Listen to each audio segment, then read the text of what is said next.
நாகை, திருவாரூர் மாவட்டங்களில் இன்று பரப்புரை மேற்கொள்ள உள்ள தவிக தலைவர் விஜய் சென்னை விமான நிலையம் வந்தடைந்திருக்கிறார். காட்சிகளை பார்க்கிறோம். கூடுதல் தகவல்களுடன் இணைக்கிறார் செய்தியாளர் ஹரிஹரன்.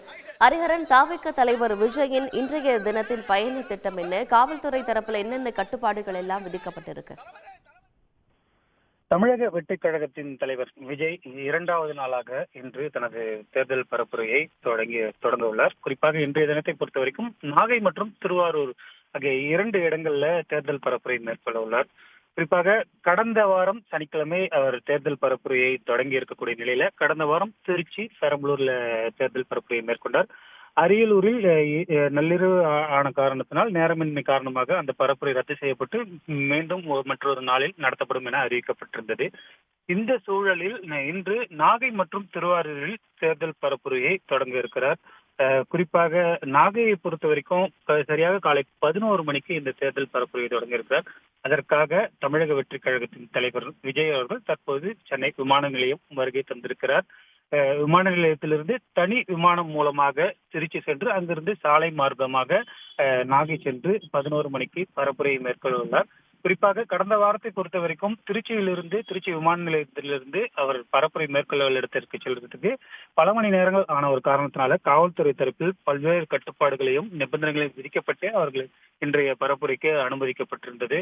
குறிப்பாக நடிகர் தமிழக வெற்றிக் கழகத்தின் தலைவர் விஜயின் பிரச்சார வாகனத்தை தொண்டர்களும் ரசிகர்களும் பின்தொடர்ந்து வரக்கூடாது என்றும் ரோட் ஷோவில் ஈடுபடக்கூடாது என்றும் கட்சி அலுவலகங்களை குறிப்பாக விஜய் இந்த பரப்புரையை மேற்கொண்டு வரும் இந்த பாதையில 2 கட்சி அலுவலகங்கள் இருக்கக்கூடிய நிலையில அந்த பகுதிகளில் எந்த ஒரு பிரச்சனையும் ஏற்படக்கூடாது என்ற 20க்கும் மேற்பட்ட நிபந்தனைகளை விதித்து காவல்துறை இந்த பரப்புரைக்கு அனுமதி அளித்திருக்காங்க.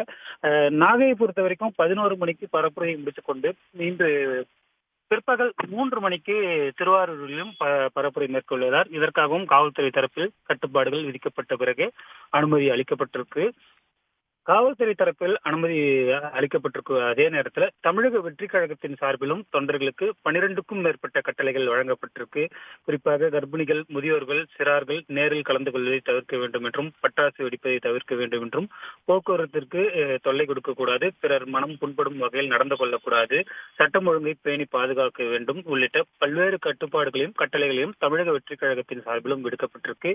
இதற்காக இன்னும் சற்று நேரத்தில் தற்போது விமான நிலையத்திற்கு வருகை தந்திருக்கக்கூடிய விஜய் இன்னும் சற்று நேரத்தில் சில மணி நேரங்களில் திருச்சி சென்று அங்கிருந்து சாலை மார்க்கமாக நாகை மற்றும் திருவாரூரில் பரப்புரையில் ஈடுபட உள்ளது குறிப்பிடத்தக்கது.